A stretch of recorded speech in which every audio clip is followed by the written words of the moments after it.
Peace be to you. It is fitting that there be something special said to young married couples. There is nothing more beautiful in this world than two young people in love. Now, in order that their love may endure, it is fitting that they recognize some of the great spiritual and psychological differences between them. We will briefly enumerate a few of those and then point out some of the tensions that are to be expected in married life and which can easily be resolved. First of all, as regards the spiritual differences between a man and a woman, man generally marries to have a woman. A woman generally marries to have a child. Another difference is this. Man looks to the pleasure in marriage. Woman looks to the fruition and the purpose of that pleasure. Thirdly, man gives reasons for loving a woman. He will say, I love you because you are beautiful. I love you because you are good and virtuous. A woman never gives reasons. She gives herself. Surrender is its own reason for love. Another difference. Man is quicker to love than a woman. He is quicker to love because he can love an aspect or a part or an experience with a woman. But a woman is slower to love. She will not love until she can give herself totally and completely.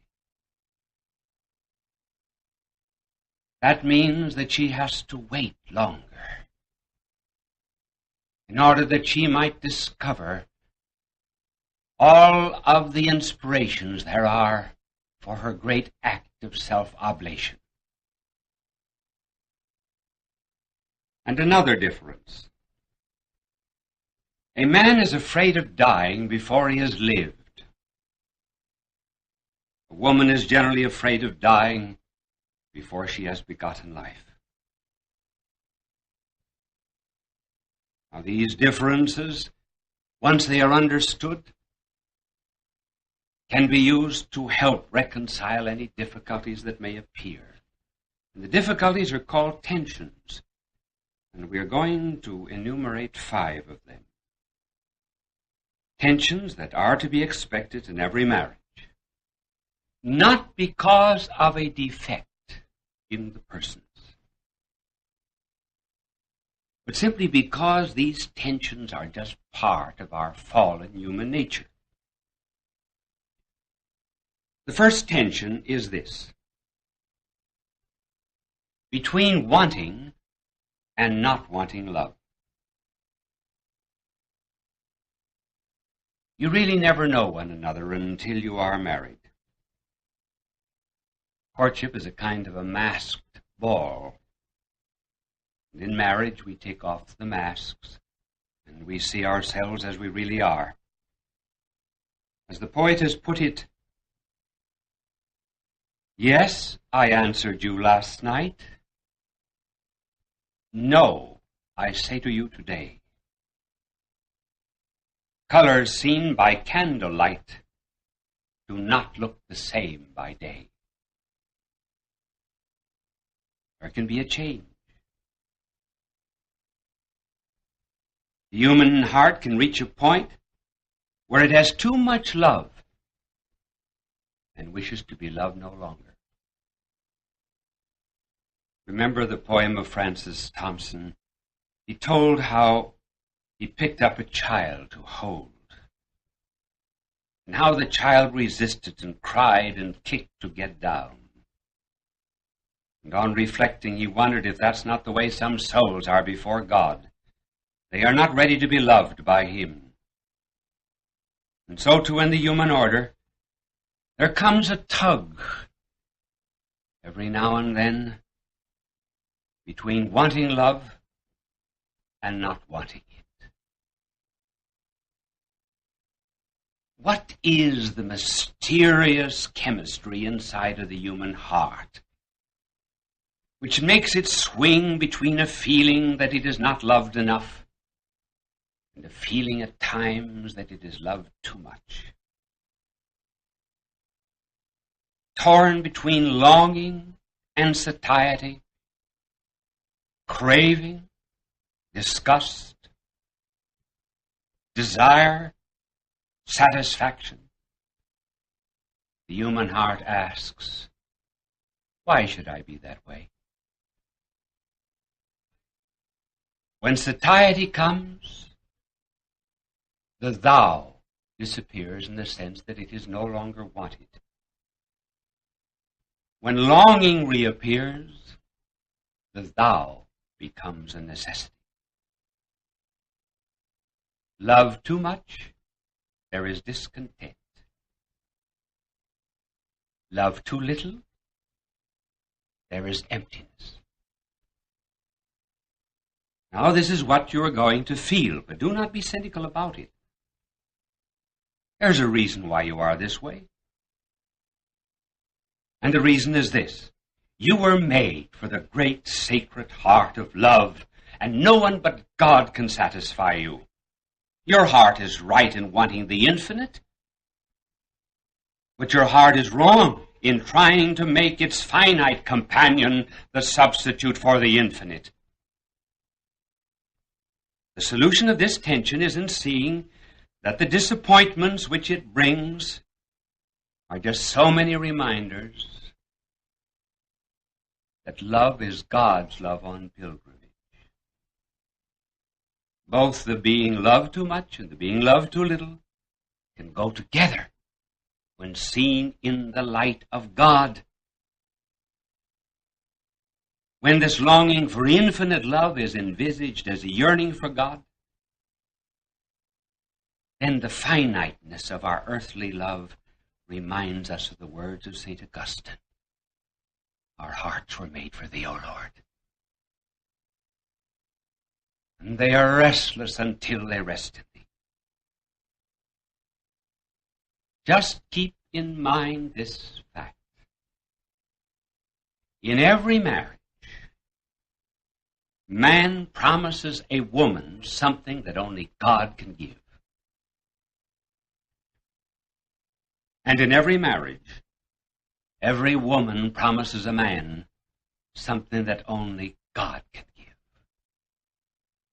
And that is the reason of the pull between the too little and the too much.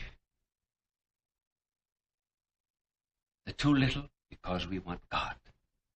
The too much because the human cannot completely satisfy.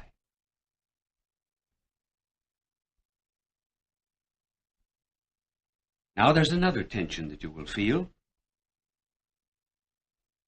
And this is very basic to human nature. The tension between wanting to be one with another person and at the same time feeling so alone. Almost alone together. There will come moments when yourself is lost in another. And then afterwards, a terrific sense of being thrown backwards on your own solitary personality. Why is this? The reason is because there's nothing material or fleshy or carnal in the world that can unite. You just try making two blocks of marble one. Why cannot you unite them? Because they are material. The flesh alone, and here I emphasize alone, the flesh alone cannot unite. Only the soul, the spirit can unite. For example, if we learn together the Our Father, my knowledge of the Our Father does not deprive you from learning it. And if we pray together, we are much more one than we could be in any material fashion. It is the Spirit that unites. And therefore, the flesh is the means to unity. You see, it's not an obstacle to unity. Your flesh is a means to unity because it is bound up with the soul. And to the extent that love loses its soul, it loses its unity and its sense of oneness. When the Spirit is gone, there's left only body proximity with boredom and fatigue. Now, this passion for a crescendo of intimacy until oneness is achieved cannot be completely satisfied in the physical order, because after the act of unity, there remains the status of two distinct personalities, each with his own individual mystery. You see the paradox? Souls of lovers aspire to unity, but the body alone, though it is the momentary symbol of that unity, is of and by itself exclusive of unity. The flesh is impervious to that kind of unity which alone can satisfy the spirit. Now, there's no marriage in the world that is free from this tension. And the tension increases, too, as the body will go through the motions of love without the soul. And you will find that the tension of the body decreases as the soul loves. There's an escape, therefore, from this tension. We are not to be cynical about it. And the greatest relief for this tension is the begetting of children. For here, this seeming disproportion that is felt between a passion for unity on the one hand and the failure to make it permanent on the other is compensated for by the child, because the child becomes the new bond of unity outside of father and mother. Husband and wife will never feel the emptiness of their relations one with another when their relations are filled up with a new body and soul, soul directly infused by God the Creator. God made man right, and man is unhappy if he tries to frustrate these laws. The children, therefore, are the answer to the paradox of the aloneness together. They are the link that binds the lovers together, body and soul. That brings us to the third tension. It is a tension between the unending ecstasy of love, which is dreamed about, and the way love actually turns out in marriage. There are some who become cynical about it, which one should not. If one starts with the assumption that the other person is God, well, then one is doomed to drink the bitter dregs of disappointment. We must not, therefore, attribute too much to the other party. If we do, we are going to feel let down, because the other partner did not give all he promised to give, which he's incapable of giving. Only God can give it, as we said. To repeat, because the other party did not give all that he promised to give, sometimes the other feels betrayed and deceived and disappointed and cheated. In other words, I entered this marriage to be supremely and infinitely happy, and you're not making me happy. For the reason that kind of discontent comes over the soul is because one expected something from marriage that is not there. Here is the answer to that problem. Remember that no human being in the world is love. God alone is love. We creatures are just lovable, and only to a limited degree. When the creature begins to take the place of the Creator and is made to stand for love, then marriage turns to hate. When Mary's expecting a God, for the woman to be a kind of an angel, she turns out to be a fallen angel. The man turns out to have feet of clay. When the ecstasy stops and the band no longer plays and the champagne of life loses its sparkle, then there are some who will call the other partner a cheater and a robber. Then they go to a divorce court and they say, we're not compatible. We want a divorce because we are incompatible.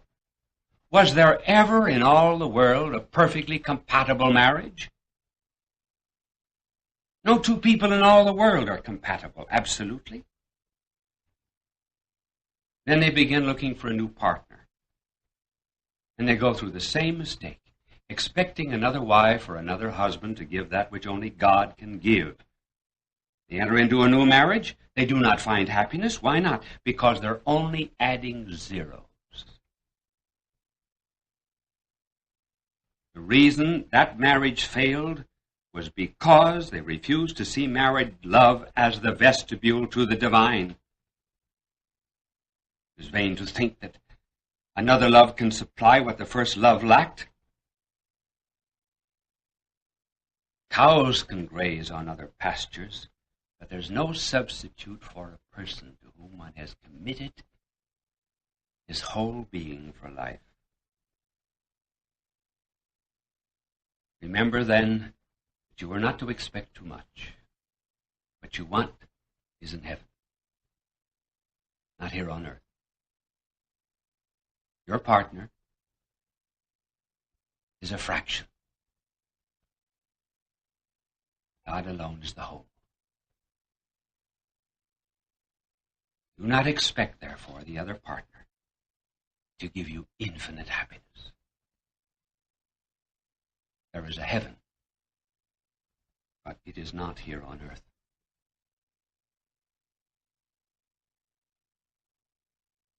The fourth tension is the tension between sex and love. Now, when we speak of this tension, it must not be assumed that the two are opposites. They are not. When we speak of them here separately, it is because we are referring to those who separate sex from love. In married life, the two are to be united. Sex is the highest expression of the love between husband and wife. But when the two are not correctly understood, or when they are divorced, then we find these differences. Sex seeks the part, love the totality. Sex is biological and has its very definite zones of satisfaction, and love, on the contrary, includes all of these, but is directed to the totality of the person loved, the totality, namely the person made of body and soul and created to the image and likeness of God. Love sees the clock and its purpose. Sex concentrates on the mainspring and forgets that it was made to keep time. An organ does not include the personality, but the personality includes the organ, which is another way of saying love includes sex, but sex does not necessarily include love. Love concentrates on the object, sex on the subject, namely on the self. Love is directed to someone else for the sake of the other's perfection. Sex is directed to self for the sake of self-satisfaction. Sex flatters the object, not because it is praiseworthy in itself, but rather as a solicitation. It knows how to make friends and to influence people. The ego in sex pleads that it loves the other person. But what it really loves is the projection of the ego and the self into the other person. And that is quite a different thing. Sex is moved by a desire to fill a moment between having and not having. It is an experience like looking at a sunset or twirling one's thumbs to pass the time. And it rests after an experience, being glutted for the moment, and then waits for reappearance of the new passion to be satisfied on an entirely different object sometimes. Now, love frowns on this notion, for it sees in this nothing but the killing of the objects loved for the sake of self-satisfaction. Sex would give birds flight but no nests. It would give hearts emotions but no homes. It would throw the whole world into the experience of voyagers at sea, but with no ports. Instead of purifying an infinite which is fixed, namely God, it substitutes the false infinite and never finds satisfaction. And one of the reasons why so many suffer from psychosis and neuroses is because they're in a fruitless and constant search for the infinite in the finite, for God in carnality. How different is real love? Real love admits the need, the thirst, the passion, the craving. But it also admits a real adhesion to a value that transcends all space and all time. In love, poverty becomes integrated to riches. In real love, the need becomes the fulfillment, and the yearning becomes a joy. But sex is without that joy of offering. The wolf offers nothing when it kills the lamb, because the joy of oblation is missing. Sex receives so as not to give. But love is soul contact with another for the sake of perfection.